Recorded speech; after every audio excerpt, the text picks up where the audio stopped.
Padres Hot Tub is a community-supported podcast, and it's an incredible community that has experienced the highs and lows of Padres baseball over the course of this week. That's to be sure. Come join a community that is devoted to the San Diego Padres and can commiserate with one another and hopefully hold each other up when things are bad, and can also be there to celebrate when times are good at patreon.com/Padres Hot Tub, where for as little as $5, you get ad-free shows. You get shows 12 hours before they come out. You get the opportunity to get all of our bonus content, all of our post-game shows, all of our group therapy podcasts. We do 1 to 2 free shows a week. We do 5 to 7 shows a week, and you get all of that. Think about that. It's like less than like 10 cents a show or something when you really break it down for a $5 a month if you subscribe at patreon.com/Padres Hot Tub. So a ton of value, plus access to our Discord, which, you know, Moby, when the Padres get swept in LA, generally a really good place to be. Lots of other alternative pursuits being pursued there as well. Ticket marketplace, chance for free stuff, discount on our merch. Check it out. Patreon.com/Padres Hot Tub. Live in-person watch parties. Did not. That's right. We did that this weekend. How did yours go? Mine sucked. We lost it. We also lost at mine, but mine was fantastic. We had 15 people, and Chris was sorely missed. That took over a bar in the central part of Los Angeles, and it was really kind of bizarro world in some ways because we it was like an LA bar, but like the Padres, like anytime the Padres scored, like we did so, yay, hooray! Like I think that the kitchen staff were nonplussed, but we were having a great time out front. And that was all Discord people. It's one of my great pleasures is getting to meet people in person. They'll tell me their name, and I'm like, no, but who are you? And then they're like, oh, I'm Mr. Pants, and I'm like, yes, Mr. Pants, of course. Patreon.com/Padres Hot Tub. Yes. Patreon.com/Padres Hot Tub. Check it out for yourself.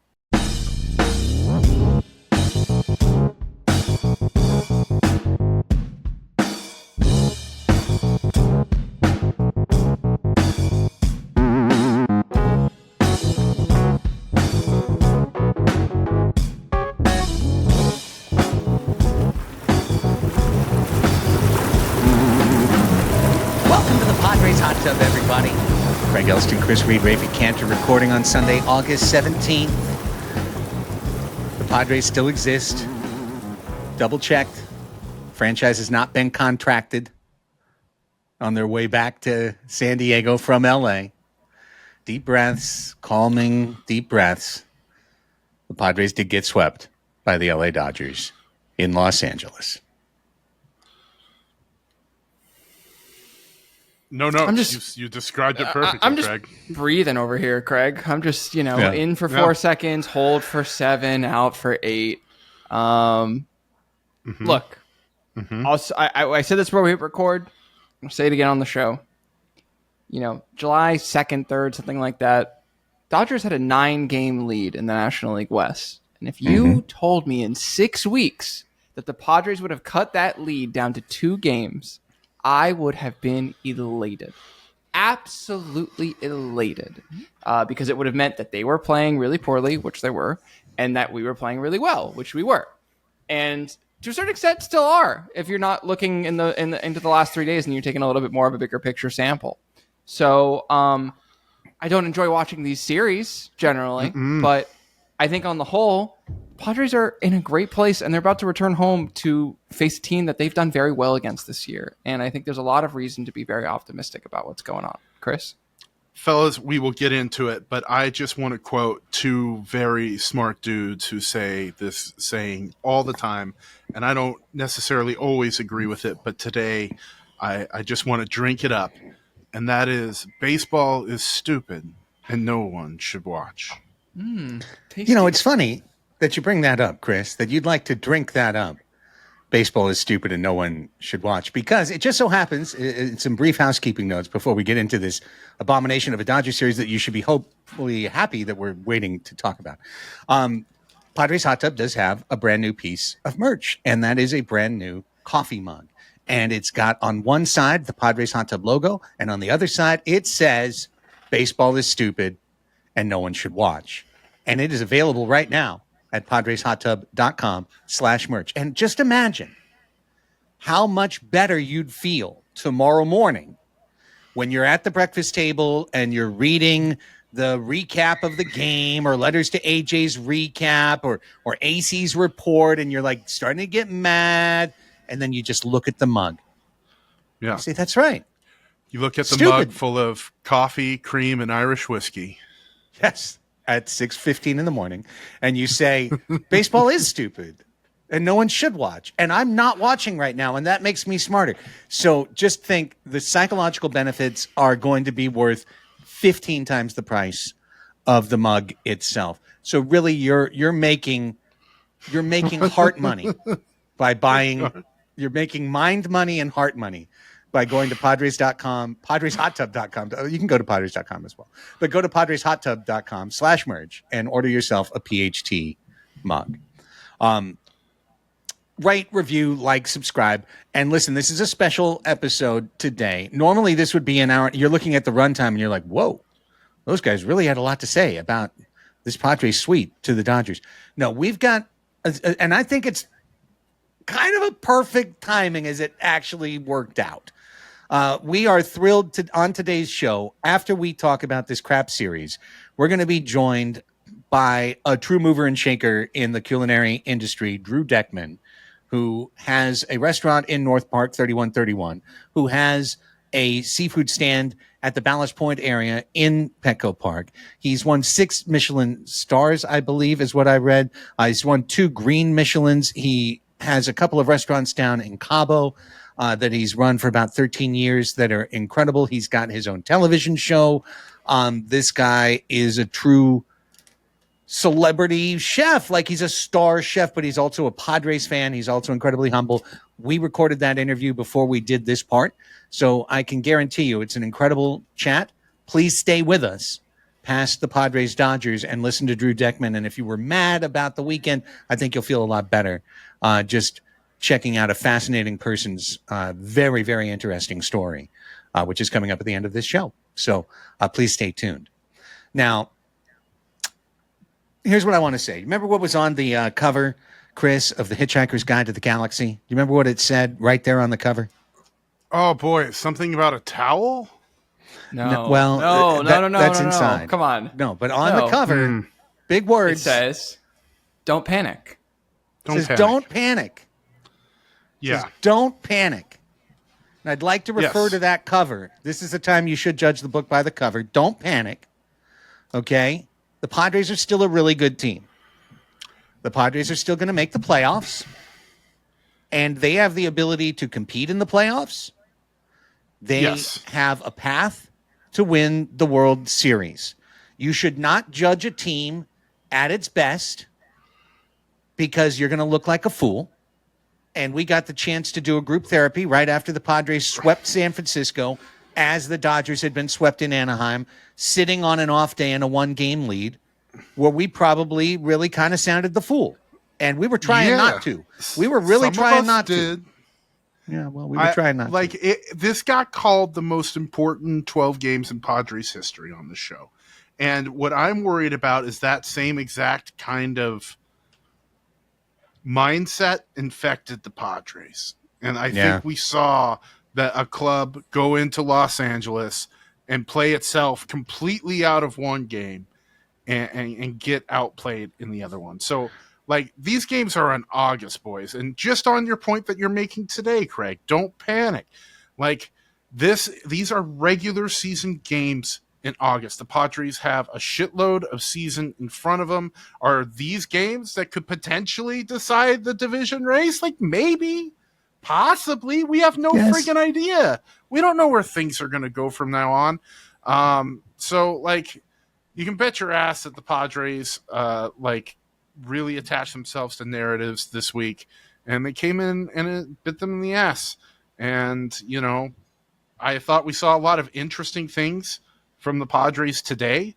We saw Jacob Cronenworth get sat down for Jose Iglesias in a moment that saw Jose Iglesias come through with an RBI fielder's choice, you know, put the ball in play, did his job. I think we saw Mike Schilt show us another evolution in his bullpen usage with Robert Suarez coming into the eighth. That may not have worked out quite how we want, but like as we talked about earlier, Craig, we feel very strongly that was umpire assisted. So like, absolutely don't panic. Don't trick yourself into thinking these games are more important than they are. But let's really hope that the Padres coming up to LA, I saw their buses, by the way, guys. I saw the charter bus. I know it was them. It was coming up to Universal City as I was going into class. Was it Thursday morning or maybe it was Friday morning? Can't quite recall. But like, I know it was the team. And you can bet your ass that getting their teeth kicked in Dodger Stadium is going to feel bad in a way that I think they might have actually needed. So not going to say this was good. This was not fun. This was one of the worst weekends I've had in quite some time. But at the end of it, 2 games back. 2 games back, NL West, in the wild card firmly. Goal in sights, this team is better than it was a few weeks ago. Ramon Laureano, like, he's ours next year too, boys. Like, we got an outfield. We got an outfield for a long time. And I think this team has shown that it can do damage. And, maybe getting punched now was what they needed.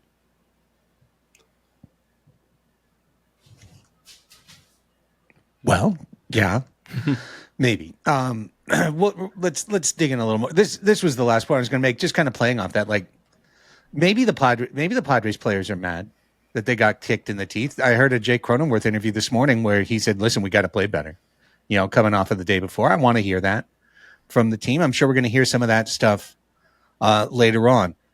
But one thing to always remember is that the players are never as mad about this as you are. Like, other than the elimination game, because there's always that belief that they can do better than this. So while we're out here making grand proclamations, or fans are on Twitter or wherever, the players on that bus back were just like, let's go kick San Francisco's ass on Monday. And it's up to the coaches to really be the ones that plot and plan and strategize, the front office that talk about making adjustments, so on and so forth. Now, so don't panic. Don't panic. But you can panic about this. Panic is what you're saying? You can panic about a couple of things. And one thing that I think, especially coming off the show we did Thursday, and listen, we did the very best we could to stop from just like sniffing all the helium and floating to the roof.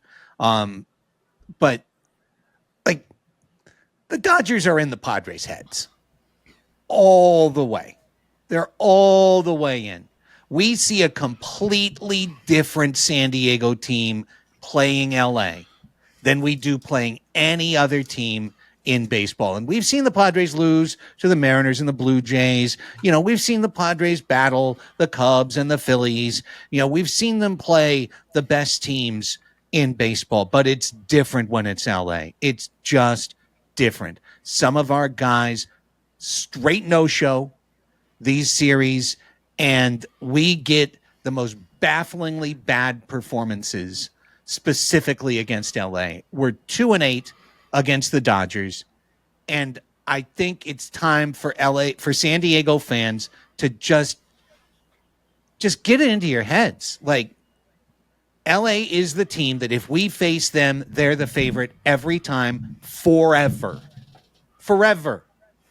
And every once a decade or once in a while, when we go head to head in a critical situation, San Diego prevail. And maybe the 2030s will be different when LA's paying, $150 million a year to players who are retired. Things eventually will change. But this is the way of life right now. They've paid $500 million for their team, and they work very hard to beat San Diego, and we've let them in our heads all the way. So we need to stop doing this. Fuck LA, man. They fucking suck. We're better than them. We're so much more complete. It's just a matter of time. If any respect to them, it's just Dodger loving. Like, no, they're supposed to win the World Series. This year, last year, next year, 2027, 2028, and 2029. They're supposed to win 6 World Series in a row based on the nature of the game. They're not gonna. They will not do that. But that's what they're supposed to do. So let's just stop disrespecting the team. Like, this is the team that we have to beat, and we've gone 2-8. We can't beat them. Could we beat them in another series? Sure. But this is where it is now. We don't play well against them. It's not just that we lose. We don't play well. And I feel like this is a mountain that needs to be overcome with a lot of things. And the first is looking in the mirror and saying, it's not all bullshit when they go 8-2 against us. They're beating us. They're beating us, and like, look, we'll be fair. We won the season series against them last year, but then we lost in the NLDS when it really counted, last year as well. And the reverse could be true this year, where we could get demolished in the season series and then end up with beating them in the NLDS or NLCS, just like happened in 2022. By the way, like, all of these things are possible, but I think it's worth saying, and maybe this is where we can start to transition to talking about the games themselves. But you were talking about, Craig, that the Dodgers are in our heads. I can't speak for every Padre, but I feel like there are 2 or 3 Padres in my mind who they're certainly, or at least playing in Los Angeles, is certainly in their heads. And I think it should be no surprise that I nominate Manny Machado and Dylan Cease as those 2 people top of my mind. I would maybe say Toddy, but I think Toddy's sort of in the same boat that he's been in a lot of this season, just in the sense of, like, we're used to seeing him hit balls literally out of Dodger Stadium. And I think his power outage that's been accompanying him this year, which is not new for 2025, felt a little bit more pronounced this series, especially as, for instance, on Sunday's game, the Dodgers score 5 runs. All 5 of them are from home runs. The Padres in the entire series score 2 runs from home runs, both of them solo shots from Ramon Laureano, who was the only guy who was able to put the ball over the fence for San Diego this entire 3-game series. And so, I don't know.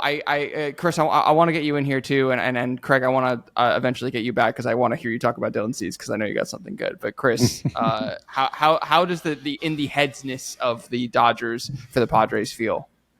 It's like that, the art of war type thing, right? Like, it's good to know your enemy, but it's much better to know yourself. And the Padres didn't feel like they played within themselves at all, the series. And we'll talk about Saturday, but Saturday was a perfect example of it. Just kind of like this manic, frenetic action on the base paths, just giving away outs left and right in a way that took them out of the game completely. And that's all it is. Like, we throw the little brother thing out there. We hear that a lot. And sorry guys, we were a PCL team until 1969. The Dodgers were the Brooklyn Dodgers. They have a storied history. Like, if you're going to make that comparison, it doesn't always have to be completely detrimental. Like, sometimes it's just kind of based in a thing. And the team needs to know itself and not get away from that when they walk into Dodger Stadium, because they're going back. I'll say it right now. I know the playoff structure is aligned in a way that if they get the wild card, maybe they won't have to do it. But I feel like that's where the road goes, and they're going to have to go up there again. Maybe not. The one other thing I just wanted to make sure that we put out there, because we're going to get into these individual games and then we're going to get out of this, is that Michael King went on the injured list with a knee inflammation that he himself has said was a direct result of him trying to ramp up too fast. And get over his own skis in getting back.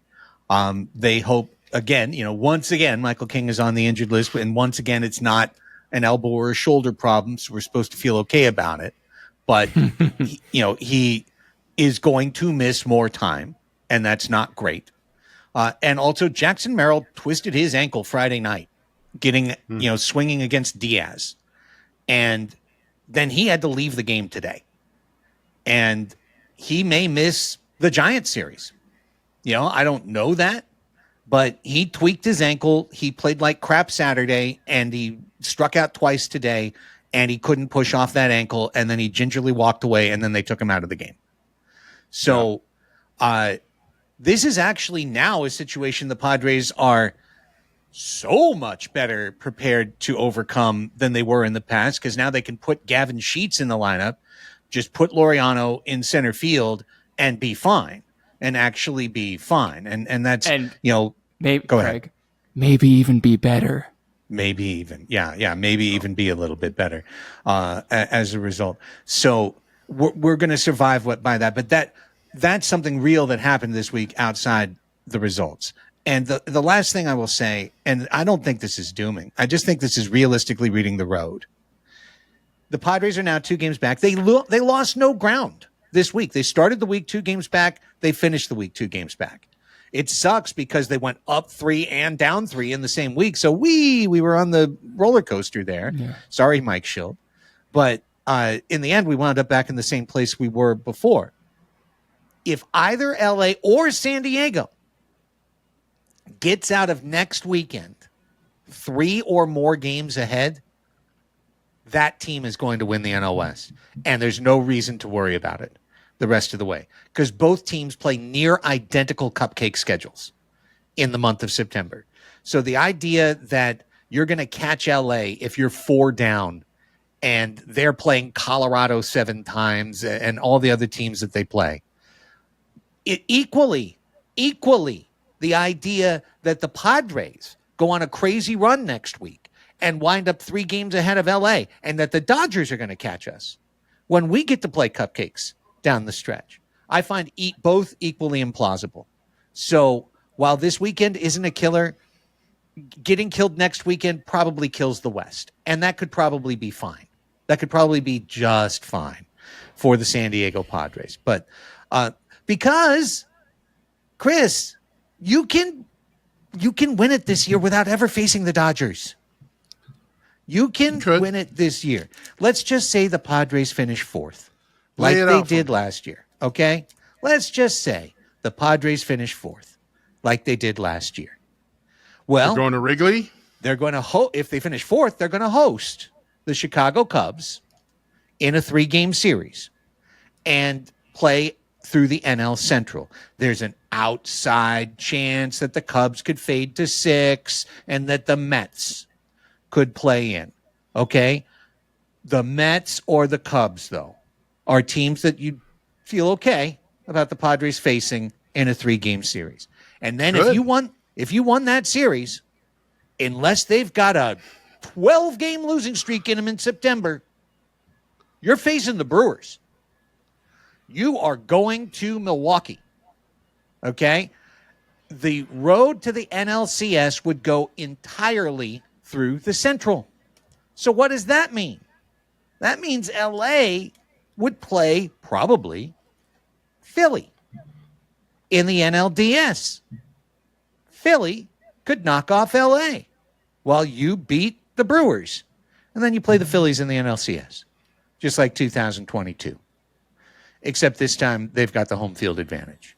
But nonetheless, don't even see LA until either an NLCS or not at all along the way. And that could be a path where the Padres go to the World Series and win. And is anyone going to go, oh, well, it wasn't that good because you didn't play the Dodgers? Yes, some people in LA will say that. They'll be very bitter. But we won't give a shit. We'll be wiping champagne out of our hair. Well, the other thing I'll say, I was just going to say, is another outcome possibility situation. The Dodgers and the Phillies have identical 71 and 53 records right now. There's a chance that the Phillies overtake the Dodgers in the grand National League standings, and the Dodgers, as the 3rd best division-winning team, if they win the division, have to play in the wild card series and have to host a best of 3 against, let's say, the Mets. Right. And that's a coin flip. And that's a crapshoot. That's exactly what I was going to get at. Your Pods Above replacement partner and fantastic Discord contributor. laid out a great, I don't know what it was. It was some sort of article about playoff odds and about how in NBA, the playoffs, the good teams win it. The teams that are the best on paper, they tend to have that play out exactly as it is. And Major League Baseball has the most chaotic, the most random sport of all the major sports. Therefore, its playoffs are the most chaotic and the most random. This Padres team is good, folks. Like, whether they go ahead. I was going to say I know the article well, and it's the basis behind it is that basically in the NBA typically plays best of 7 playoff series, and typically 80% of the time the higher seed advances, right? And that's done in best of 7s in the NBA. In order to reach the same level of certainty with Major League Baseball, you'd have to play a best of 55 series, which I don't think is on the table. No, too much. I don't think so. As much as Manfred would love to expand the playoffs to that level. So sorry to interrupt you, Chris. I just wanted to give further context. No, like you had the specifics. Like I appreciate it, man. Like whatever scenario comes our way, the Padres are going to be who they are. And they have a month and a half to figure it out. Not a month and a half, but a month and a quarter to figure themselves out. Have things come together, do some of the smart shit we saw this series. Cronenworth having to get sat down, Ryan O'Hearn playing a whole lot more, and it's all in front of them. All they have to do is play their ball, and it's going to go okay. Now let's talk about the not okay stuff. The not playing the ball. Just watched. Yeah, that they just did. Friday was a competitive, solid Major League Baseball game. The Padres had some of the best strategy, even though it's very rudimentary and, you could argue like 7 years old strategy. Nonetheless, they had the best strategy that they could have possibly put out there, given that they didn't have Michael King. They did the ideal thing. They started Wandy Peralta. They let Wandy Peralta face the 1, 2, 3, 4 in the LA lineup, and then they walked in Strandy Vasquez and asked him to dig his way through the 5th inning, and he did. And if Manny Machado catches a popped-up bunt that I think he at least catches 7 out of 10 times, even though it's a diving play, the Padres probably win on Friday. Can I offer an alternative as well? Sure. It's not just that he didn't catch the ball. If he plays it on a bounce, the runners have to respect that it could be a pop fly out, and they have to stay home, and you're probably going to get at least one runner on a force out. So it wasn't just that the ball dropped. It's that the ball dropped and kicked away, and he tried to go for the all-star play, and it didn't happen, and that was the difference in the game. Yeah. But Vasquez actually went Strandy from there. He got outs from Ohtani and Betts, and they scored runs, but it could have been a blow-up inning, and it wasn't. And in the end, LA's pitching was too good. Kershaw kept the Padres off balance, even though there were moments throughout his 6 innings where you're like, ooh, that pitch wasn't good. And you were just waiting for them to hammer him. They never did. He kept them off balance like Hall of Famer Clayton Kershaw can do.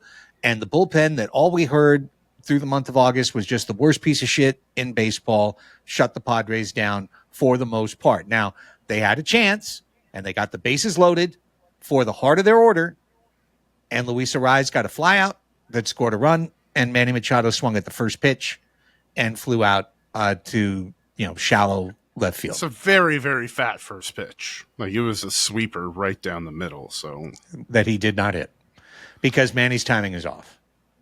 Yeah, and so they lose that game, and you leave that game, and they had a chance with the tying run on base, winning run at the plate in the 9th inning. You said, okay, we dropped that one. We lost. We didn't even have King to start the game. Tip the cap, move on. And the Padres moved on to Saturday and played their worst game of 2025 on Saturday. Saturday reminded me of when you get the Division III high school team that's won every game in the league, and then they go play the Division I rival, for the last home game of the season that's got a student body 2,000 larger, and you just get your ass handed to you, and you look like idiots. And it's like, oh, we don't belong in the field with them. The Padres didn't belong in the field with the Dodgers on Saturday. I've never been more mad this year than to see the Padres start a game single, double, out, single, and 4 of the first 5 batters got hits and nobody scored. Single, double, single, out, single, and nobody scored because 3 straight guys challenged Will Smith and 3 straight guys get gunned out. And Blake is out here in his first ever start against San Diego, ready to melt down, ready to give up 7, 8 hits in an inning. And the Padres just run themselves out of the innings, both 1 and 2. And then on the other side, Dylan Cease showing his ass. Or was it his face? I don't remember. Because Dylan Cease once again showed you in a game against LA, you just literally can't put him on the field. You can't put him on the field because he destroyed the San Diego Padres. Walk. 6 walks, 4 walks in the first inning. Absolute disaster class. 37 pitches. Yeah. Honestly, a game that I truly feel this. The coaches, the front office, and the players of the San Diego Padres should have been uniformly embarrassed by the way they performed in that game. And to fall behind and then just die. Just unlike today, fall behind and die. And just 2023 it. Just put it in the chiller and send it out. Honestly, to me, number 1 on the list, maybe it's recency bias, but the worst game of the year. I would normally accuse you of that, but that's how I felt too, dude. Like, just with the base running mistakes, the kind of manic energy of it, and then, Dylan Cease, it's like the Mike Birbiglia, or maybe it's Bill Burr. They talk about having a dog, and like the dog looks angry and stressed out, and like is freaked out by every noise, and then you reach out to pet, and you're like, oh, I hope this dog doesn't do what he's about to do because we all see it, and he did it, and just a frustrating. I would normally fight you on the hyperbole or the recency bias of it, but no, man, with the stakes that were on that game, the Padres had a decent enough chance to draw even, and instead they get shut out and just completely all the energy out of the dugout in the first inning. Well, I feel like part of that, too, it's a couple of things. One, you've got Snell going up against his former team. And the Padres, and Craig, this was something you had talked about, was like, theoretically, if there's any team any pitcher that the Padres should be able to know decently, it's Blake Snell. And I think one of the things that the Padres remembered very well from when Blake Snell was on their team was that he wasn't particularly adept at holding runners on. And so they're like, we're going to run on Blake Snell. We're going to make him pay for this clear weakness. And it was a kind of fool me once, fool me twice, fool me 3 times sort of situation of like, it's not really an issue right now. And I mean, look, Will Smith made 3 unbelievable throws. Like, I don't want to take that away from him. Sometimes you just get beat. But clearly that theory of the game wasn't necessarily working. And yeah, just in terms of like it being like the worst game, and maybe going back to our prior conversation about it being in the Padres' head, to me, what the stealing kind of smelled of was also what some of the bunting smelled of earlier in the season, which was we can't hit home runs. Like, we're not hitting homers right now, and so we got to get guys over to try and score some runs because the Dodgers, they can hit home runs. They can hit home runs in this ballpark. So that coming on the heels of having lost the night before, and now you're tied in the standings with the Dodgers, and it felt a little desperation. That they were playing, that they were scrambling the whole weekend. Like, they just kind of felt like they were scrambling. And manic. It's manic. Manic is a really good descriptor, which is not how they've been playing. Not only the last 2 weeks since the 2.5 weeks since the deadline, but really I'd say since the All-Star break. Yeah, we had even said some things. I remember us talking about it earlier in the week. Like, we feel so much better about the Padres going into LA or playing these series because of the experience they had last year, because of the disappointment and the heartbreak that they had. And this should be a more mature team that has learned so much from that and can respond to it. Nope. They haven't learned one fucking lesson. Not one lesson, not one at all. So that part of it, a real bummer. Now, Sunday, and we'll talk a little more about Dylan in a second. Sunday, guys, I'm going to just say this. There's times I'm watching you, Darvish, right now, and I really feel like I'm watching the last starts of his career. I don't agree. I hope you're right. I hope you're right and I'm wrong. But the way he's changed his arm slot, the way he is reinventing, and he's always a reinventor, but even when people are asking about his age and that he goes, I think my elbow feels older. I just think he's got a major elbow injury coming up. And when that major elbow injury occurs, I do not believe he's going to choose to rehabilitate and to take a year and a half and to come back at age 42, because we've seen his gallantry, because we've already seen last year when he had a private issue that he asked the Padres to be put on the restricted list and to stop being paid. I think he'll retire as opposed to going through, another Tommy John surgery and trying to come out the other end. And that's why I say that. Why I'm not trying to be like, I think you is about to be blown out of the league. I'm afraid that he is doing everything he can right now to save whatever's left in his elbow. And it's leading to these wild fluctuations where today he, first inning, doesn't know where the ball's going, gives up 4 runs, gives up 2 loud homers. And then later in the game, third, fourth inning, he's throwing crazy loopy curveballs and he kind of finds that touch and he shuts out LA the rest of the way. He does something that Dylan Cease couldn't do coming back from a rough start. But I'm a lot more worried about you than I wish I was. And it's not because of the results. It's because of the fact that he's changing his angle to protect his elbow. Those are usually the precursors to major injury. Yeah, just to kind of back up what you're saying, Craig, when the Padres first acquired Yu Darvish in 2021, he had an arm angle of 46 degrees. That number has fallen precipitously. And 2022, 2023, 2024, when he was pitching, that had dropped to 40 degrees. But now in 2025, that number is all the way down to 35 degrees, which, so if you look back to 2021, a 46 degree arm angle to a 35 degree arm angle, 11 degrees of drop, just in terms of where he's coming in more from the side as opposed to coming over the top. It's different. It's very different. He does. I don't know if I'm not going to go so far as to say we're watching the last starts of his career, but I will say he looks like a different pitcher and he's reinvented himself, in terms of throwing different types of pitches. I mean, it's very well documented that he's thrown, a dozen types of different pitches over the course of his career.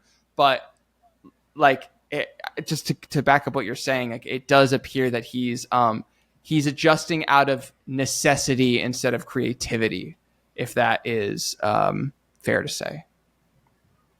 It is fair to say. And Craig, I disagree, and that may just be pure hopium, that I got off the corner up here in North Hollywood. He's a crafty dude, and the stuff isn't if he were throwing 91, 92, I would be in the car with you. But I feel like there's a touch that he hasn't quite found yet that makes him an elite guy as opposed to a 4.5, kind of average dude, considering he throws about an average major league fastball these days and he has to get by on craft. And I'm still not quite letting go that the consistency will come with a few more starts this year. As for the retirement question and the gallantry, if that, it would be so incredibly rare. But if there's one person in Major League Baseball who would do it, it is Yu Darvish. And, that's one of the things that makes him one of my favorite ball players. His contract is relatively front-loaded, $25 million in 23, 16 the next, and then this year is getting paid 21. It'll fall off to 16 next year, and then 15 the last 2 million. So I don't know how many people leave $30 million on the table or $46 million on the table if it gets hurt this year. And there's always settlements and whatnot for that. But I really hope not. I'll put it that way. If I can't vociferously disagree, I vociferously hope it's not. Well, look, me too. I don't want that to be the case. I'm just keeping it 100 and telling you what I see. And what I see is somebody who's both saying many times my elbow hurts and missed months with elbow inflammation, and since has come back and dramatically changed his arm slot, and it's changed his results. And he had that one start where it was just clicking perfectly, and then he had another where the lid flew off, and then today the lid flew off, and then it was back to okay. But honestly, Yu Darvish usually gives up a bunch of homers and loses at Dodger Stadium. So, that's not that shocking. Him giving up a couple homers, I mean, I can think of 7 in 3 starts off the top of my head that Yu Darvish gave up at Dodger Stadium. 2 in the playoffs last year, 3 in a game I went to a couple years ago, 2 today. So he gives up bombs at Dodger Stadium. Padres fought back today and looked like a big league ball club today. They scratched back from 4-0 down, 5-finger death punch, tried to do the job. They were playing 9-on-10 a good part of the game because the home plate umpire, I mean, that scorecard tomorrow is going to be bright blue for LA. It was remarkable how the outside edge was just not a strike for San Diego and yes, a strike for LA. And Manny had 2 walks taken away from him that next year he would have earned by just tapping the top of his helmet and going to automatic ball strike check system. He would have been rewarded both times with ball 4 and a chance to walk. But with that, God, man, he was bad. He went 0 for 4 with runners in scoring position. He's followed his best month of the year, July, with his worst month of the year in August, with an OPS now under 600 for the month.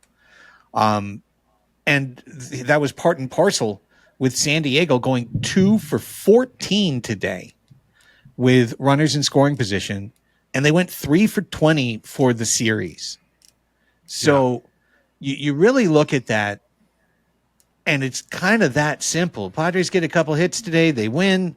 Padres get a big hit on Friday, they win. They still lay the same disgusting egg on Saturday, and they win the series 2-1, and they leave 2 games up in first place. But Manny didn't get the hits in this series, and he kept coming up in the big spots, and he failed literally every time. He's off, man. 1 for 12 this series with a walk and a caught stealing. So half the times he got on base this series, he got erased. Not what he wanted to do. Obviously, not his timing isn't there, because when Manny's timing's there, those sweepers over the middle of the plate get crushed. They get driven, and that wasn't happening at all. They were getting lifted. He was getting under it. And coming into the series, I thought the key was the Padres' bats. And if they, capitalize on 25% more of those opportunities, they at least walk away without a sweep. And that's what it was.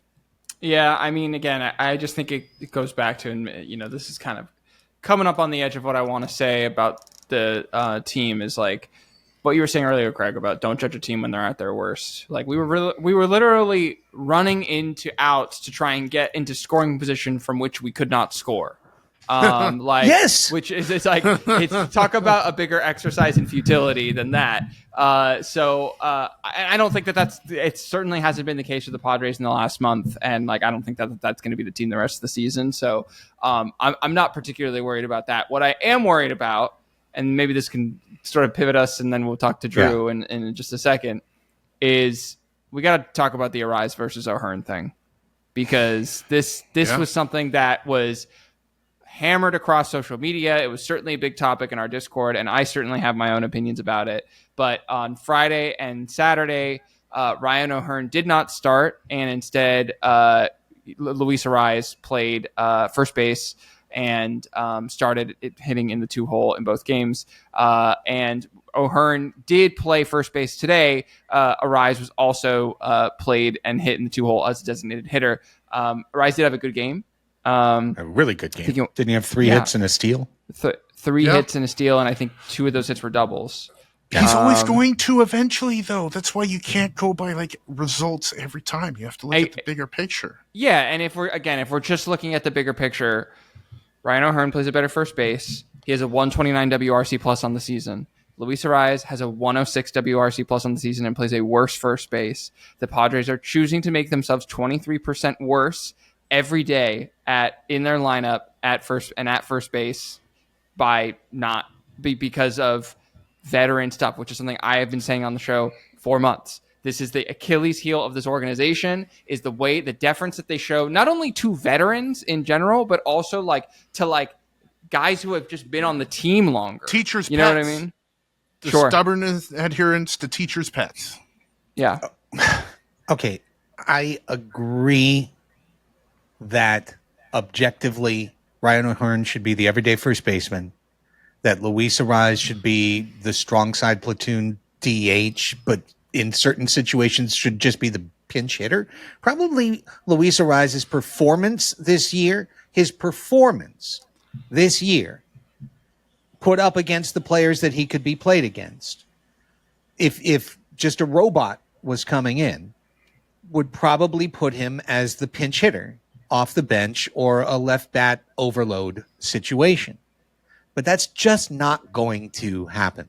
It's not going to happen because the players and the front office and the manager believe in the player, Luis Arise. They're not looking at the performance. They're thinking about the next game. And I guarantee you, if you talk to Mike Schilt tomorrow about this, he'd go, hey, cuz, did you see that guy that against the LA Dodgers just hit a double to left, a double to right, got a single, got 2 stolen bases and scored a run for the San Diego Padres? I don't know how to answer the question, cuz. Exactly what you're trying to ask. And he's not completely wrong because Fernando Tatis Jr. believes that Luis Arise needs to hit behind him, and Manny Machado believes that Luis Arise needs to hit in front of him. We don't know that. We don't know that. I think you do. No, I don't think we do. I think Mike Schilt is the manager, and I would ask him, is the problem on this team getting people on base, or is the problem on this team being the worst in Major League Baseball at producing via the home run? And the team did a lot to address that at the trade deadline. Ramon Laureano hit 2 home runs this series. He's the only guy to do it. Ryan O'Hearn has power that Luis Arise could only play with on MLB The Show. And that unlocks the team to a degree they won't do unless they get those guys in the lineup.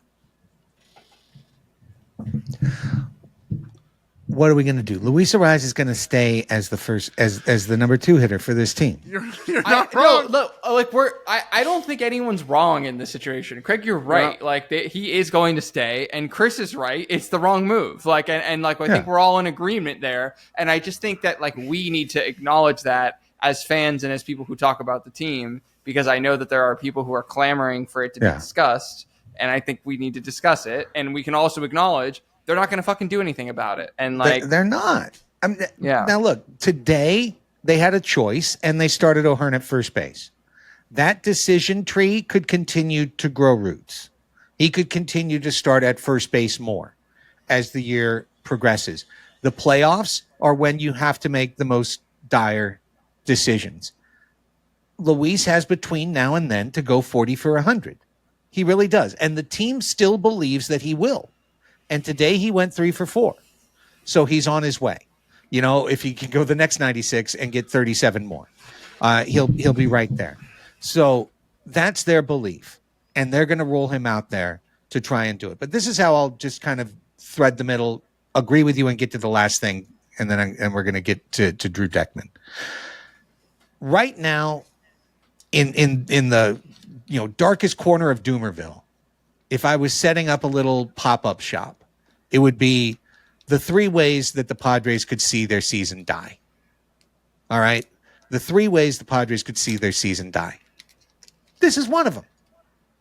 It could be down the road, 6 playoff pop-ups to left field with bases loaded later, that starting Arise over O'Hearn wound up being the thing that cost the Padres the playoffs. It could be that Manny Machado turning tail in the biggest moments, making errors and striking out with the bases loaded, and going over playoff series in situations where he gets booed, places like LA and Milwaukee, where he gets in his head. That could be a way that the Padres season died. If the card falls on that edge, we could die there.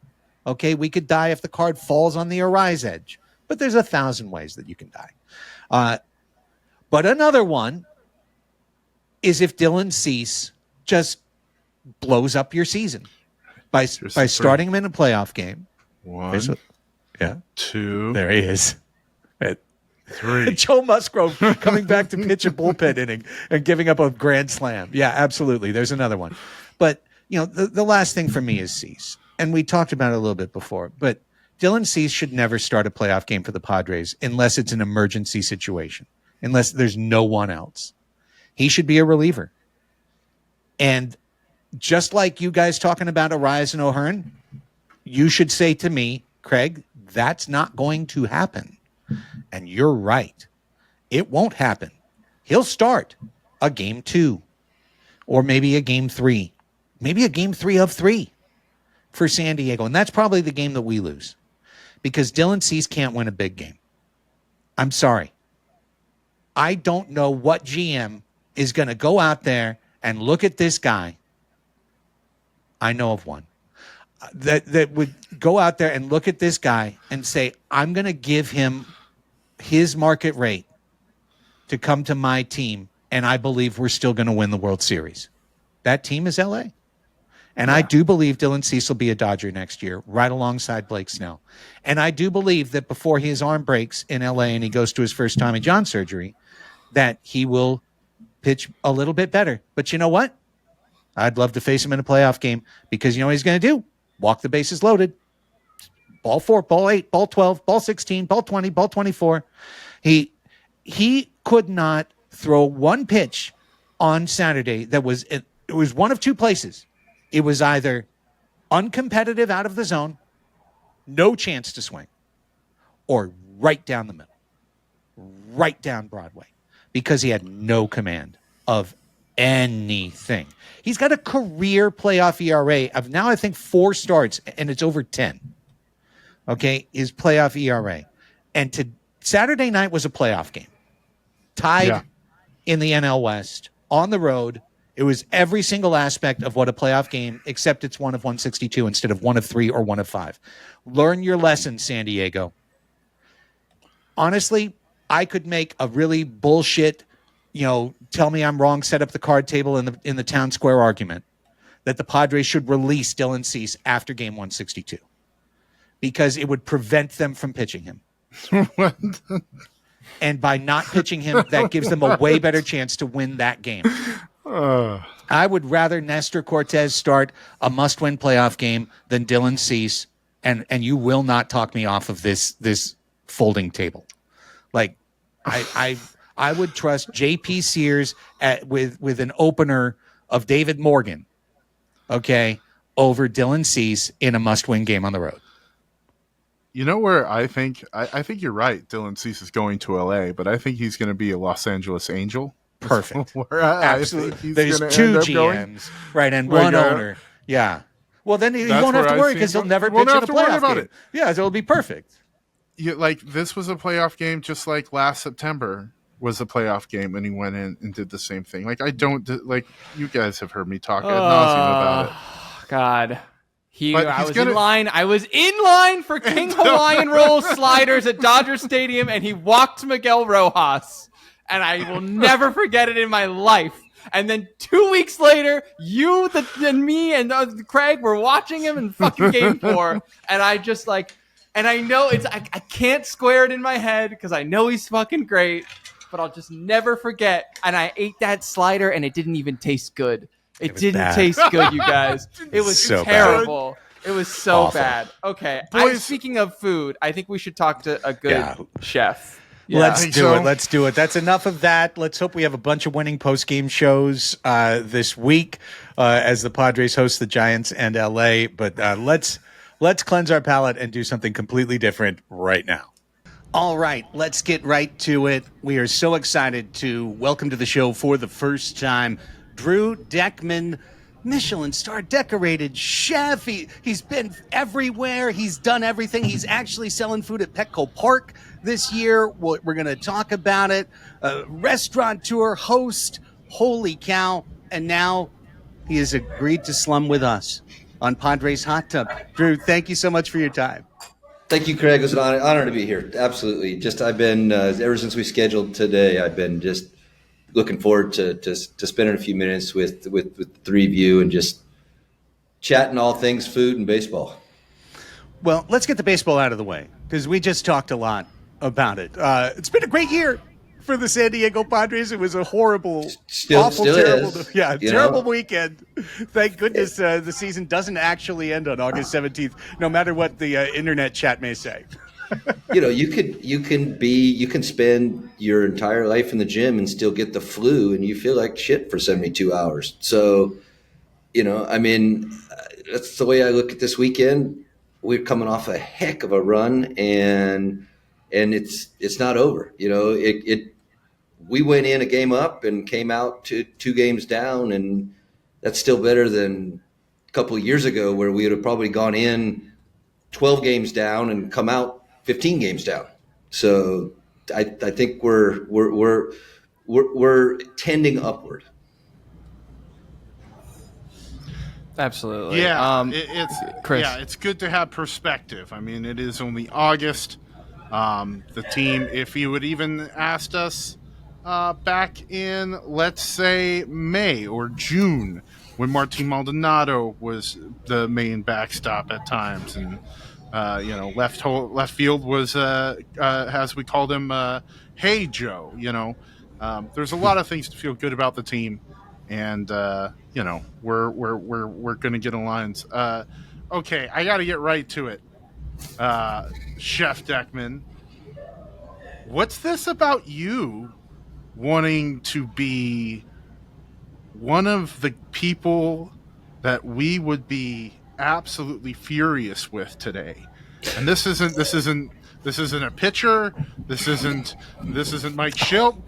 This is a Major League Baseball umpire. You didn't know strikes are subjective? Apparently the zone changes. Well, my strike zone is so it's funny, Chris, because I really growing up played baseball, played some ball in college, and I knew I wasn't good enough to make the show. I love the game so much. But a way to get there or still go if you're not a gifted athlete is to be a moderator, or as my 9-year-old daughter calls them, the vampires. It can suck the blood out of the game, truly. Absolutely. So. She goes, "Oh, Mom, look, the dad, look at this, the vampires." No, they're umpires. No, they're vampires. So, and it was a way for me to get, stay in the game, really. And I signed up for that, enrolled in the umpire school down in Jupiter, Florida. This is 1992, so date myself a little bit. And where did you grow up? I grew up in Georgia. I have a degree in philosophy from Rhodes College in Memphis, Tennessee, and spent most of my senior year at the Memphis Chick Stadium as opposed to sitting in the classroom, which is what I was supposed to be doing. And that's where I got to, I met a bunch of the scouts, and I met some of the umpire grading people that go around the minor leagues as they're looking to move umpires up. And my graduation trip with a friend of mine, we went from Memphis all the way down to the Sally League, all the way up to Pawtucket and back down. We were 8 weeks on the road, and I think there was one day we didn't see a baseball game, and I think the biggest day we got 3 in, right? It was a day game and then a twilight doubleheader, all in like around somewhere in North Carolina where you can do that with the minor league games. And that's when I was like, okay, I'm going to be an umpire. and literally woke up the day I was supposed to leave to go to Jupiter and said, "What the hell am I thinking?" And didn't do it. Didn't go. And now I boil water for a living. So that's Nothing subjective about that. nothing. Unless your altitude, I guess, it could be subjective. Exactly. That changes. That's physics. Yeah. That's awesome. I'm wondering, Drew, and again, thanks so much for joining us. It's really exciting to have you here. Like, how you then get from, oh, I want to be a major league umpire, to then I am now going to be working in kitchens, and then eventually, having a blooming culinary business and going down that road. So what was the jump from the Sally League to Michelin-starred chef? Yeah, it's growing. It's the other thing. Growing up, I'd always cooked. This year is literally 40 years cooking. I turned 55 this year. My first gig, I was 15. So, it's you start going, well, it's too late to die young now, kind of a thing, right? And this is what I know how to do, and we're gonna keep doing it.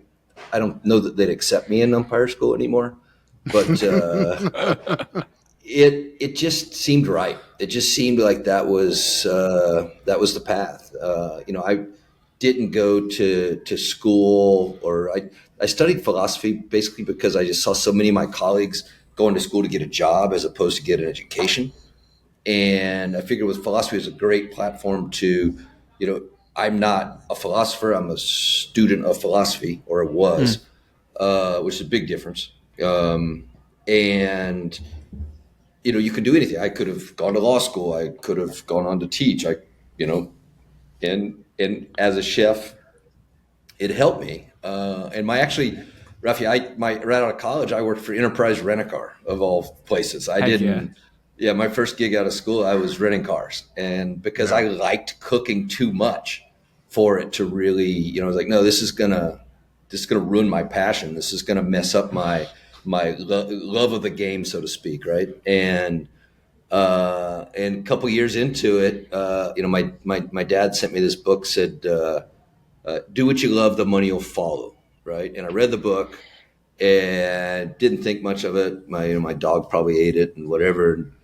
3 months later, I woke up and said, "I'm going back to the kitchen, moving back home." And so, since 1994, probably, I've been doing what I love, still waiting on the money. But at least I'm not, I don't go to work. I go to the kitchen, right? Which is a cool, it's a lifestyle, not a job. Yeah, Drew, Raphie's a writer for TV. I'm an actor for anything that'll pay me. And Craig, has worked in sports broadcasting. So we're all very much in the same boat, Yeah, exactly. Yeah. Pursuing passion and still seeking the cash. And where That's it. is it? Where is it? Well, based on what I looked up, Drew, earlier this week, I believe you celebrated your 1 year anniversary of 3131. In North That's Park. correct. Yep. Last Thursday was 1 year of operation. So congratulations. Incredible. And we're going to kind of zig and zag a little bit, through everything you've done in your life and career. But here's the thing you're doing now, North Park, San Diego, you're a year in. How do you feel about how the project has gone through a year? It's daunting is maybe the word. It's been a real challenge. We've been down in Guadalupe Valley. In July, we celebrated 13 years with the mothership, which is Deckman's. So we opened down there in 2012, really when Guadalupe Valley, there was nothing going on down there. And now it's, a 365, tourist destination. And with the sort of the new changes in the Mexican government, this was decisions made before the changes in the United States government. It seemed like a good idea to get at least one egg out of the basket. We had everything sort of in one basket down there. As people started to talk about, the government's, mentioning expropriation and, taxing entrepreneurs. And there's a lot of things that have been changing on a federal level in Mexico, that really for us was like, no, we need to to do something else. And I'd maybe forgotten how much we struggled initially when we opened down in the Valley. So for me, we've enjoyed 10 years of great success in Guadalupe Valley, and I'm thinking, oh, it's going to be easy. We'll just open up in North Parkway, just put a little note somewhere on Instagram, and if you build it, they will come, right, kind of thing. And the hasn't been quite that way. So a little bit of humble pie for sure, and I think we're getting there. We really feel like we've turned the corner as far as understanding what we do, who we are, and what we want to bring to the marketplace that is already flooded with hundreds, probably thousands of great restaurants here in San Diego. I mean, it feels like every 10 minutes there's a new opening, and we don't want to be one of the ones that are in the new closures article. We'd rather stay, hey, celebrating their third year, fourth year, fifth year, whatever. It's different with walls and a roof and all that. Everything down in the Valley is all open air, and we don't have a door, and here I got to put a key in to get inside, right? So it's a little different for sure. So I'm wondering. Go ahead, Rafe. Oh yeah, I was just going to ask, because you kind of jumped ahead there to it. How did you get to the Guadalupe Valley? How did you get to Mexico? What initially drew you as a chef who had been working in kitchens, and I think you worked in Europe for some time, Yeah. right? And then came here, and how do you land on Baja? I went, when I went to Europe, Raphie, I thought I was going for 6 months. A friend of my parents had invited me to go work in their hotel south of Hamburg for, a short amount of time. And I was like, okay, I'm just going for 6 months. I ended up staying 10 years, right? Wow. Which was huge, right? I didn't go to cooking school, so that was my school essentially. And same thing with Mexico. I did some trips down to Mexico when I was in high school, spent some extended time during summers in the Yucatan Peninsula. And when I had the opportunity to come and work in Mexico for the first time, which was actually about an hour south of Cancun, 20 years ago, before Hurricane Wilma, before all of that, I didn't speak Spanish. I was fluent in German and French, which was really funny. So you go to a place where 80% of the population, their first language is Mayan, and I don't speak Maya or Spanish, right? And so it was really, really wild, because even, I'm the chef, so I'm going to be calling the tickets. So I'm calling the tickets in French for my pastry chef, who didn't speak anything but French, and in English, because my sous chef was Argentinian, he spoke English and Spanish. He would then call it in Spanish to the lead cook behind the line, who was the only cook who spoke Spanish and Mayan. That cook would then say it in Mayan to the rest of the team, and then the communication would come backwards, right? And so if you've ever had, the telephone game, right? Imagine that for 100 diners throughout the evening, just trying to get a taco out the door, right? I mean, sporty is, I think, the word we use, right? And I just, my other gig, Raphie, is I fish for a living, or used to at least. And so Cabo was a place where I could go, and I knew I could get paid to fish on a level that I was accustomed to. I'm also a dive master, so I could work as a freelance dive master. And then I could also work and cook on a level I was accustomed to. Okay, so were you doing charters, bringing folks out? No, mostly working commercial. I have worked as a commercial fisherman in Alaska, but more of a bottom dragger for pollock and cod. Yeah. But more sport fishing, but yachty stuff. So, guys that own their own vessels, and I would be hired as a deckhand. So not necessarily like a long range charter, like those party boats that go out of like San Diego and LA. That's my world. Yeah, more working on the square end of the boat for guys on their doing nice billfish tournaments and whatnot like that. All that stuff. Yeah, yeah, chasing those guys. Awesome. Yeah, it was a great time of life. I really thought, and I could get some of these gigs because not a bad deckhand, not a bad leader guy, but also a hell of a cook. So it was, it was a pretty, most of the owners are, very high income folks, and they like to eat well. So how do you, double down on, oh, you got a guy that can rig a ballyhoo, leader a billfish, and also, do us a 6-course dinner when we're done. Some of those gigs were pretty easy sells for me. Well, so Drew, I want to ask you, and we're going to kind of veer into the philosophical here just a little bit, but as a preamble, Chris and I, in addition to doing the Padres show, we do a television streaming podcast called Crossing Streams. And about a month ago, we did our review of the latest season of The Bear. And within that, I was kind of exploring within myself, why do these stories of chefs, of restaurants, of the challenge of creating and being able to succeed while creating, why does this resonate with me so much? And he and I had a discussion about how I've spent my life, most of my professional career, in radio or doing play-by-play and even podcasts. And all of these are things that I kind of feel like a dish that you create and you put up to be, sent out. You make it, it goes away, and that's that. Like, did they enjoy it? You hope they enjoyed it. Did the right person eat your meal? Did you make the best meal of your life and it went to somebody who had a stuffy nose that day and didn't even know what it tasted like?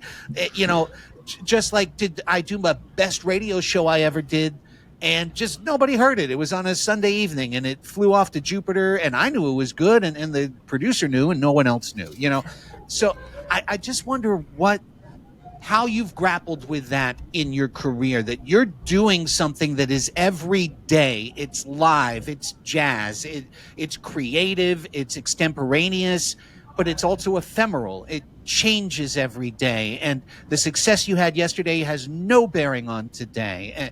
How do you grapple with that as your lifelong pursuit? Yeah, and I think in some of the show notes that I received from your team, you're only as good as your next meal is very real, right? And that's the same thing. We can apply that to baseball. We can apply that to radio. We can apply that to acting.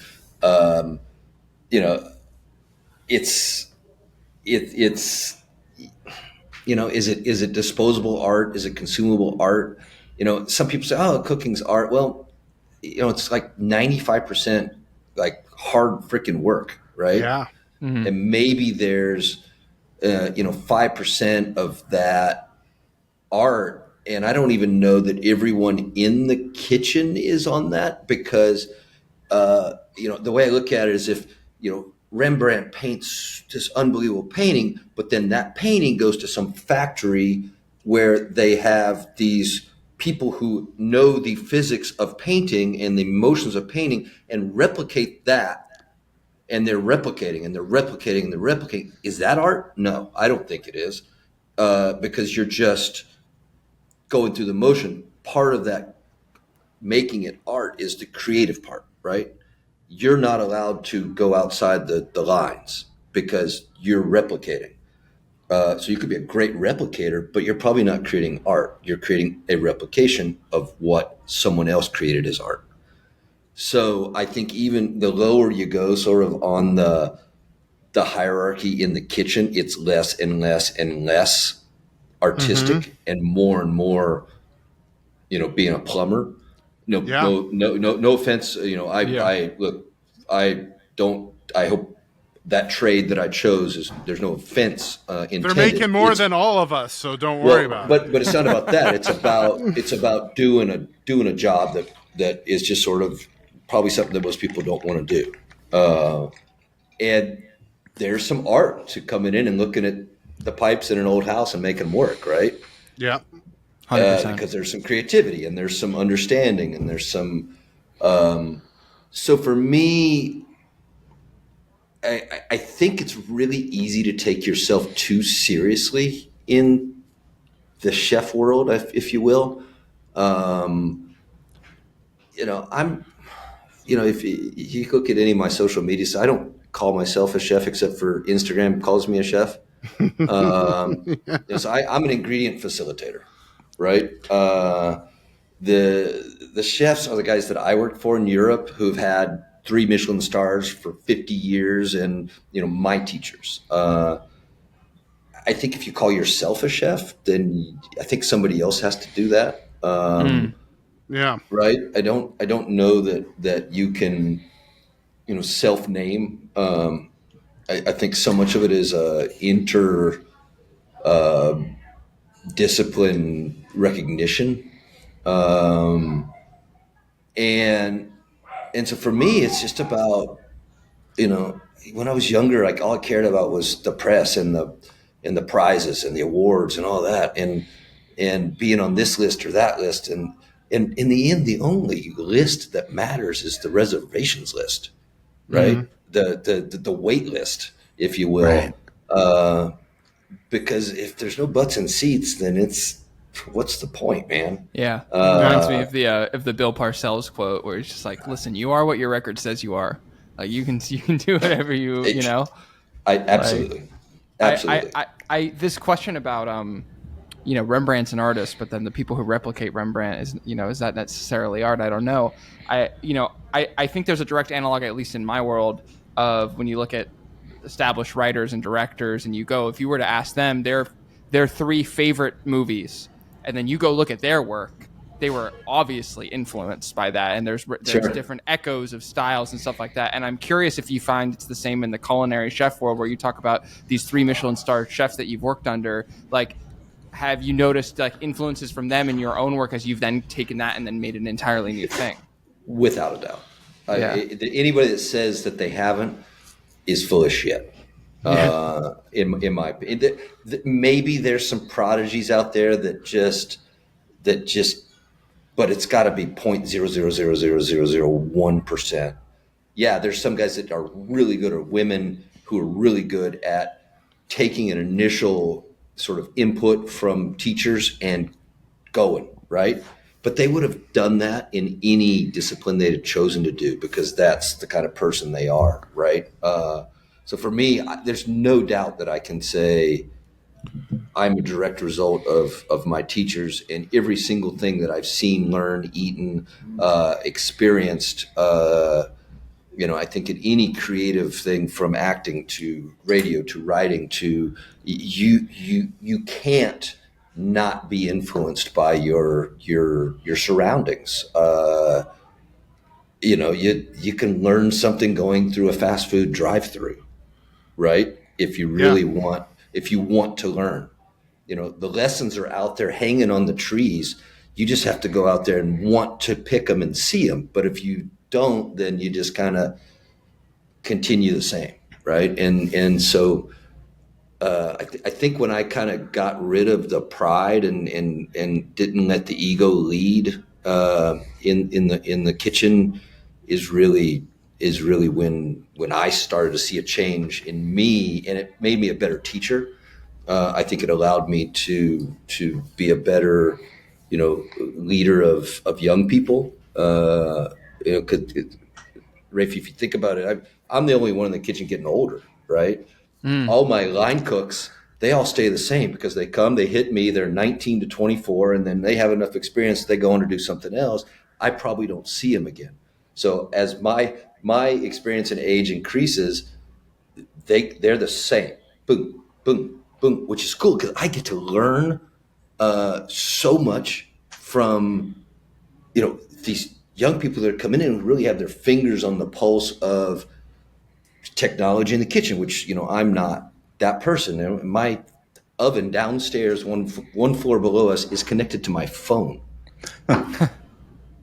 Hell, if I can turn it on from here, but somebody told me that they connected my phone to my oven, who is connected to the internet, right? Do I need that? No, but it's a cool story, right? Hey, look, you want to see my oven? It's so it's a lot more than just cooking, man. And I see the kitchen And I've had these conversations with Joe Musgrove, just long drawn out mentorship and teaching and coaching instructions, conversations with him as he's kind of had his stints on the IL over the last couple of years. Yeah. And initially when he first, like last year's with the shoulder stuff, and it's like before we knew what was going on, and obviously it was the body saying, "Oh, wait, I've got to compensate," and he didn't have a shoulder problem; he needed Tommy John, right? And so, I'm getting better, I'm coming back, and that's when we started having these conversations about being a coach. He's like, "No, I could never show somebody what I do. I just go out there and do it." And then the more time that he wasn't playing and the more time he was sort of working with some of the other younger players, we'd come back and have another touch on some of these conversations. And I could just kind of watch his sort of point of view change. And, I personally believe that's where he's headed, one day, after he comes back and gets 5 years out of the new arm. But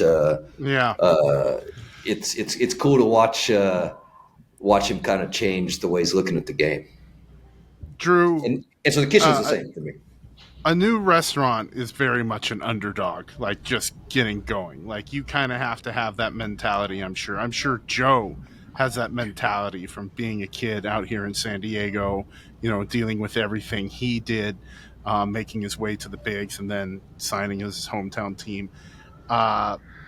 How did you latch on to the Padres? Was it just through Joe, the ultimate underdogs? The team that doesn't have any of that hardware or any of those trophies or awards.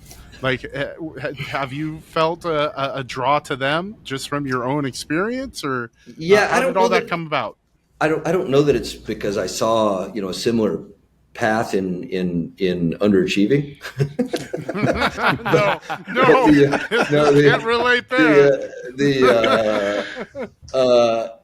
I grew up in Atlanta, so 8 years old, I remember my mom coming in and getting mad at me because I had a transistor radio underneath my pillow and listening to the Braves when they sucked. I mean, sucked, right? And there's Chip Carey and Skip Carey and listen to these guys, and I'm 8 years old, and then I got to watch a team that was really bad turn into a team that was really good for a long time without having the ability to really do much with it at the end. But that's for a different podcast. And and then I lived in LA for a while because I was a private chef for an actor in LA. And what do you do? Well, you're in LA, so I'm not going to be a Braves fan. I'm going to wear that other hat, and I'm going to go to those games and hang out in Chavez Ravine. And then I moved to Cabo, and finally it was far enough away that I said, I put all that blue stuff in some box someplace.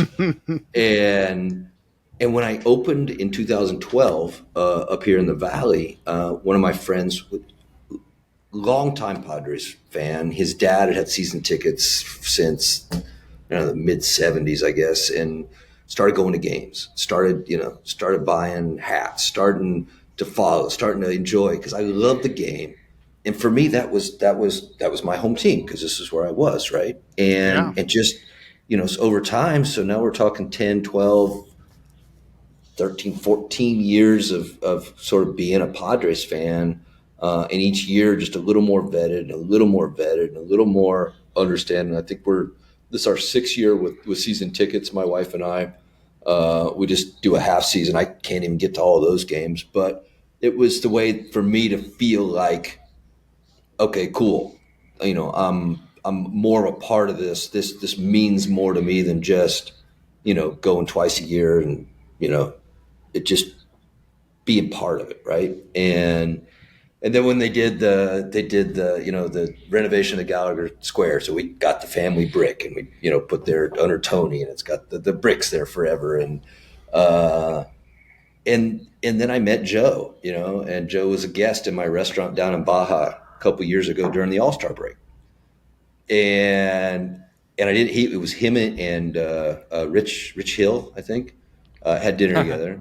Tim Hill. Mountain. Tim Hill. Yeah, that checks out. That makes They're sense. East County. Right? Yeah. Tips, right? And this first thing I said when I came to the table is I said, "Dude, your hat's on. Your hat's," because he had his hat on like this. And I said, "Why is your hat not like?" And he goes, and he looks at me, and then Joe had to explain it to him, which I was like, "Do you not know your hat's crooked when you're pitching?" And so anyway, they had this meal, and I didn't charge him. And Joe calls me over to the table, and he said, "We have plenty of money, right?" And I said, "Yeah, that's not the point. Point is, I'm a fan. You do so much for San Diego. There's no way I could give you anything other than a meal that you may not have had before. So your money's not good here. And I just thank you for being here because there's a lot of options, and thanks for what you do. And I'll continue to be a fan." And he said, "Here, write this down." It was his cell phone. And he said, "Text me, whatever you need." And so I started texting him. I was just like, "Hey, man, what's going on? Hey, what you have for breakfast today?" And just like talking to him. "Hey, what a great game this weekend. Getting all fired up about this." And when we got the investor deck together for the new restaurant, I sent it to him by text. And I said, "Hey, when you get to the clubhouse today, I know there's probably a bunch of guys that have some loose change in their pockets. If anybody's interested in being a part of this, just let them know." And he goes, "What's this?" I said, "It's our investor deck for the new spot." And he goes, "You're opening in San Diego?" I said, "Yeah." And "What's the buy-in?" I kind of told him about the whole thing. I said, "Okay, I'm in." I mean, it was that easy. It was like this, like 6 text messages. And awesome. And it's cool. And so he's been, a huge cheerleader for us. And then through that relationship, I've kind of gotten to know more people in the Padres organization. And then we had this opportunity to, I threw out the first pitch last year, which was really cool, and did the guest chef thing down in behind the plate. And you cooked this year's the Dinner meal on the Diamond. ballpark. Yeah, Dinner on the Diamond. Yeah, which was just unreal. I mean, it was really, really cool. And in February, I'd gotten to know a bunch of the guys in Delaware North, and in February, it's like, "I think I got something for you." And because at some point, I probably after eating too many gummies, I said something like, "Hey, if you ever need me to do something more than just a pop-up kind of thing, let me know." Right. And they said, "I think we got something for you." And we went to the park and kind of looked at the space where we are now with Deckman's. And it just like all of a sudden it just happened. Right. And now I have a restaurant in Petco Park, and I walk in and my name is on the Jumbotron. And every day before, and I'll probably get in trouble for this because it doesn't always go on the cash register, but we take food up to Jesse and Tony. we know it's on his Instagram every single day. And it's the ceviche. Exactly. So I was texting with Jesse today before the game started, telling him I was going to be with you guys today, and he was like, "Yeah, those guys are awesome. Oh, great cool. dude." Yeah, Jesse's the best. And so it's me sort of following through with some fanboy stuff, but also being a part of it at the same time. And I think that's really the cool part of it for me is just feeling like I'm part of it. That day the right person ate your meal, Drew. That day the right person ate your good meal. I don't know that they'll get a ring in my size in November. Well, but, let's go ahead and make that on the record. Padres, do the right thing. Yeah, let's do like this. Your broadcast is being powered. Your starting pitchers are being powered. Yeah, like do the right thing when the time comes. Little golden fish taco right on the side. There it is. There it is. Incredible. Go ahead, Chris. I want to do something before we finish up, but if you have another question, go for it. I did have one more kind of topic area I wanted to explore with you, Drew, because I feel like this is an era that's got to be always, as Chris said so well, operating any restaurant is such a challenge. It is such a difficult business. So many people just say, well, why? Why are you even torturing yourself? But there's also this I think unique. the way we refer to it in our world is it sucks. It just, Exactly. So, it- but there's also this whole world now because of the internet, because of YouTube, because of the proliferation of shows, that you can be almost a celebrity chef now, right? Yeah. There's the ability to appear on uh, Chopped or any one of these competitive type shows. I just watched Yes Chef, which Chef Emily from also here in San Diego actually wound up winning that. Emily Mortimer. It was really incredible to watch from the Omni. But like, there's Instagram, and you've got your Instagram account. There's influencers and their ability to move your product and move the needle one way or the other. What's that? I guess what I'm asking in a broad sense is what is that like to? You've got all of the. I have to cook. I have to get the ingredients. We have to get the reservations. But there's also the side of, and you've got your own show, right? I mean, so you're working in this you've got to become a brand amongst yourself, even above the food. right. Yeah, it's a big part of it. Most people don't. You just think, oh, I just go to work and you get the fish, you cut the fish, you cook the fish, they eat the fish, they go home. It's so much more than that. And first and foremost, it's not me, it's us, it's my entire team, right?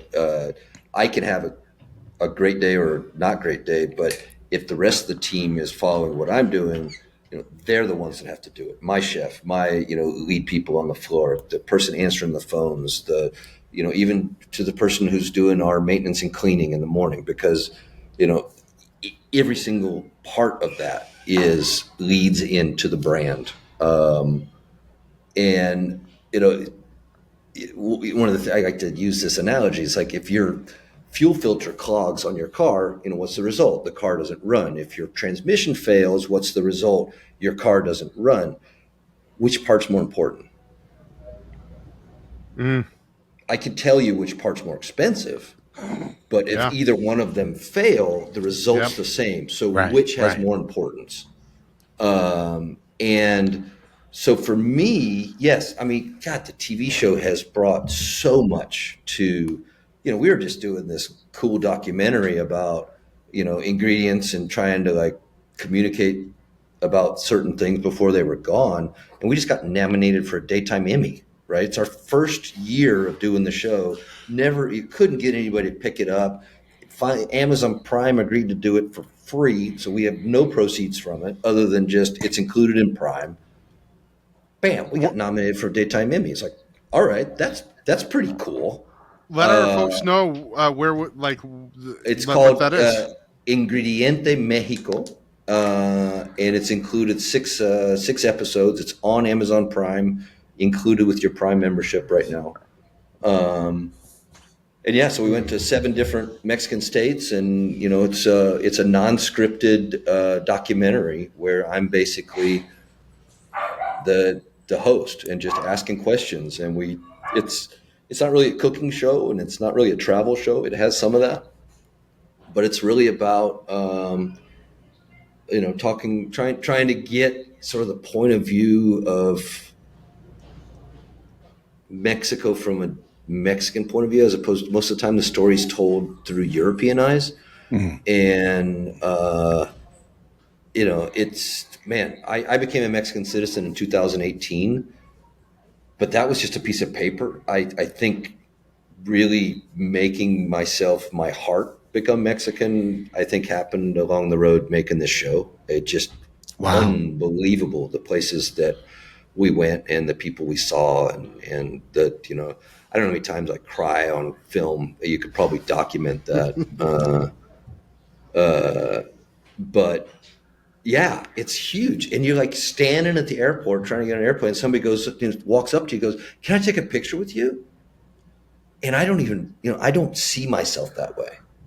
Right. I don't see myself as somebody who's I didn't know even watched that shit. Right. And, I was at this, and are you Drew Deckman? And it's like, are you a police officer?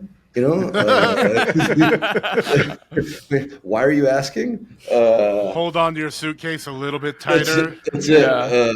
I've been sent to, do a job kind of thing.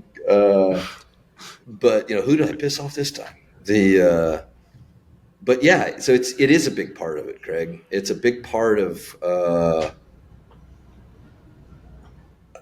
Unfortunately, I don't know that it's even possible without having that branding to make anything like that work nowadays. Information is so instantaneous and also so disposable.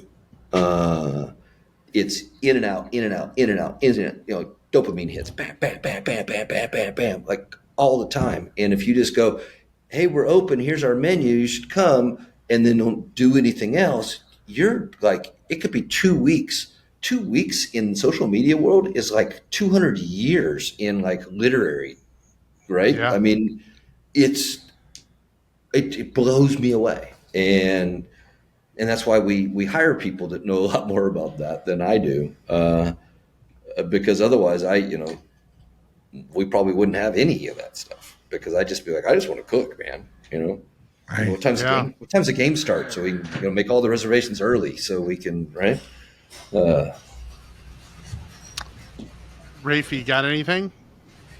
I'm just curious. Like, this is my last thing. This is a personal thing. I'm just so impressed, and congratulations on getting a Michelin star. And I know you have 2 green stars as well. And I was just curious, like, if you had any idea, because I know that's a super secretive process, that like that was happening, that was in process. Like, when did you find out? What was that like, et cetera? We knew Michelin was in Mexico reviewing. If anybody tells you that they knew when they were there and they had it all figured out, they're lying. Yeah. Michelin is so good at that. And like when my first Michelin star, I was 29 years old in Europe. It was my very first gig as a chef. Really messed me up because, it was my first job as a chef, and I get a Michelin star. It just I just became this ego cowboy for years until I figured out that I wasn't the best thing since beer in a can. Right. And you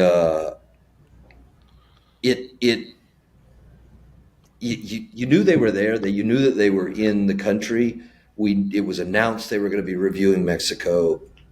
We had no idea they were there. I mean, you've got these sort of theories.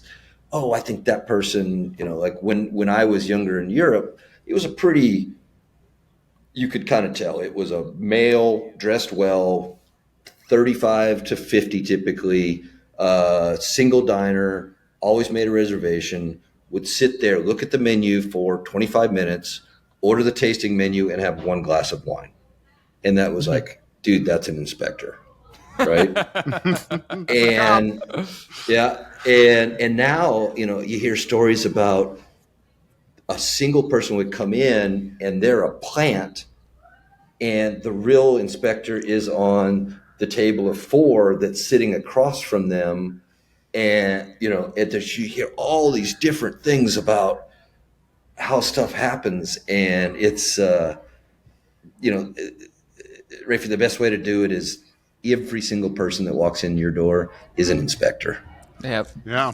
And it's the only way you can even deal with it, because otherwise you're going to miss it. And that's the way we should be running our business. Every at-bat counts. Every at-bat counts.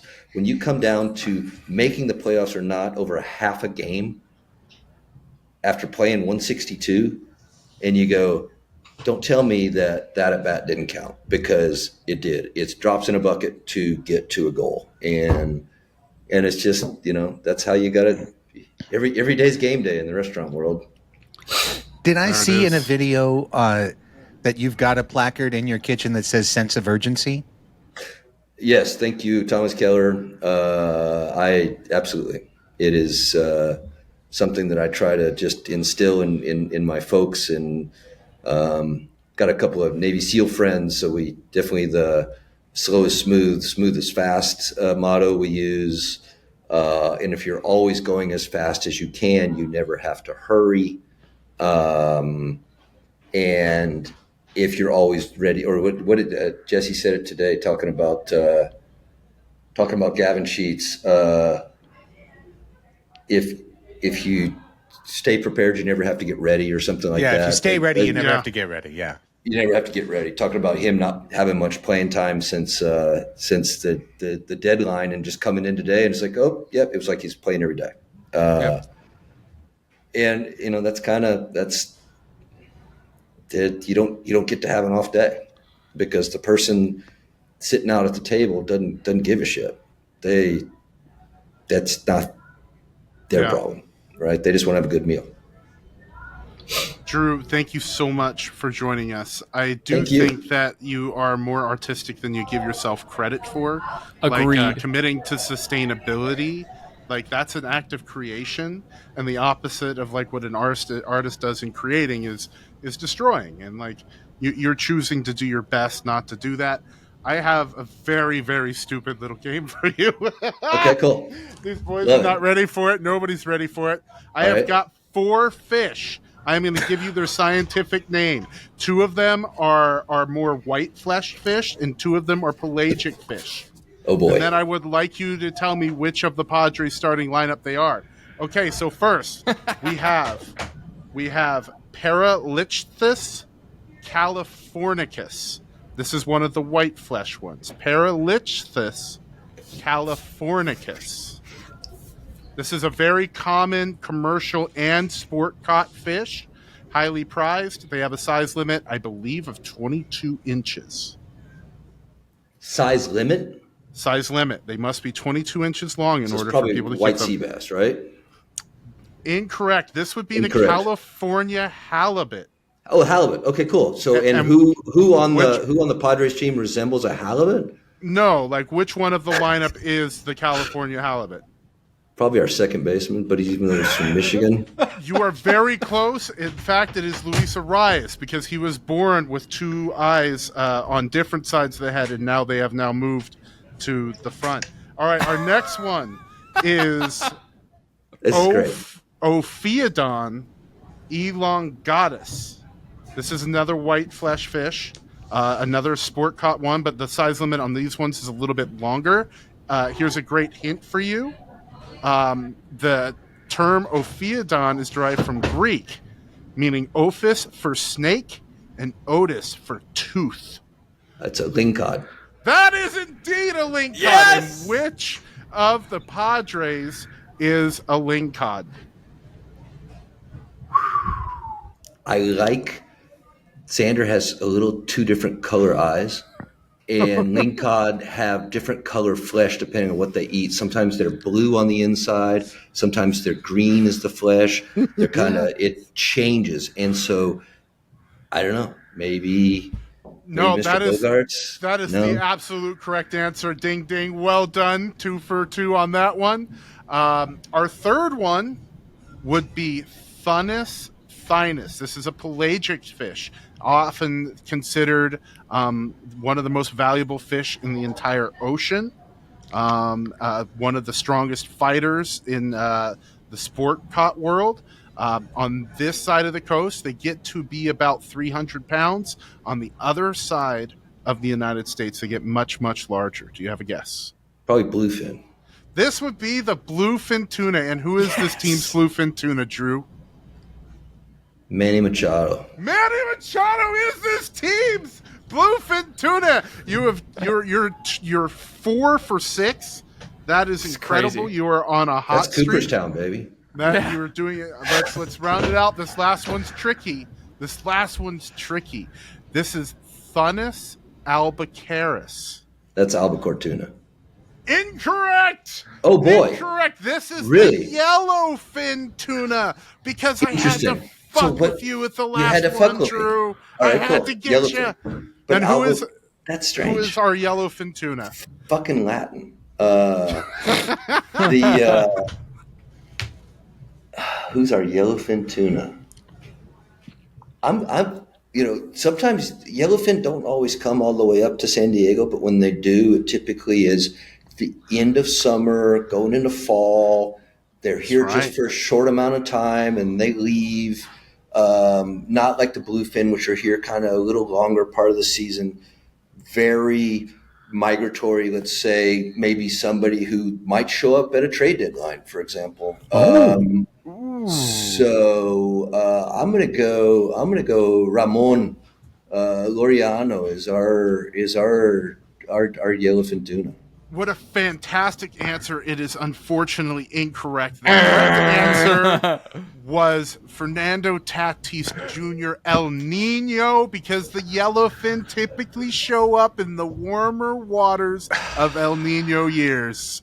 Okay. I'd kind of go more like sailfish because ends up not weighing a whole lot when you look at the final batting percentage. Oh, no! Makes a lot of flash with a great big fin, a lot of noise. Wow. But when you really want, something to happen, it's just sort of this 80-pound billfish that just kind of throwing the gauntlet down. The gauntlet down on the Nando. I will that get was called awesome. into the Padres front office tomorrow. It's like EG will absolutely call me in. He'll go, Drew, we need to have a talk. Yeah. He's a fucking sailfish. No, your Laureano Calling answer our was boy really good, sailfish? but you shouldn't have listened to Reed. He took you down a dark path. No, it was those are cool questions though. I love it. Thank you, man. Okay, so Chris, that was amazing. That was That awesome. was cool. It was truly one of the funniest things. I think We had your, no idea, by the way. Your this was UCB happening. work is really coming I'm in not handy now, telling- I'm Chris. not telling them anything, I Drew. That think was- we're starting to see the dividends of your UCB work now here Sure. on Padres Hot Tub. Drew, thank you. Just like Chris said, thank you so much. We really appreciate the time. Certainly, it helped us take our minds off of this horse crap series of baseball that we just watched, and I'm really excited to have created this connection, and I look forward to following everything you do. Thank you. Horse crap typically bounces back really well because these guys are gonna be miserable coming home this afternoon. They're gonna be miserable in the locker room tomorrow, and they are just gonna come out raging for the rest of the time. This was a wake up. We needed this. I think we needed to get smack back down to finish strong. I like that. I like that a lot. Well, thank you so much. We really appreciate it. And to everybody watching and listening, thank you so much. And go. What? Just real quick, let's plug Drew. Everything. Oh, so yeah. people know Please. where to find him. Yeah. Yeah. All the plugs. Am I doing that or are No, you doing well, that? I don't know them all. Please, yeah. I'll do that. So my name's Drew Deckman. You've been listening to me. So we have 3131 in North Park. Website is www.the3131.com. Deckmans.com is our mothership website. You can get to any of our other restaurants. When you come to Petco Park, come see us at the draft at Ballast Point, or the draft by Ballast Point. It's Deckman's, a great big green sign now on the bridge to get you up there. Fish tacos, ceviches, Baja oysters. And if you're in the stadium on Tuesday night, I'm the guest chef in the Blue Cross Blue Shield, and we're actually going to replicate the meal we did for Dinner on the Diamond for the folks that couldn't have joined that same evening, and just give some folks another chance to maybe donate to the Padres Foundation and do something good for the kids, good for baseball. Amazing. Baja Fishing Chef on Instagram, I believe, right? That's it. That is me. Okay. And all right. And now for Drew and Chris and Raphie, I'm Craig. Thanks for watching. Thanks for listening. Go Padres! Go Padres.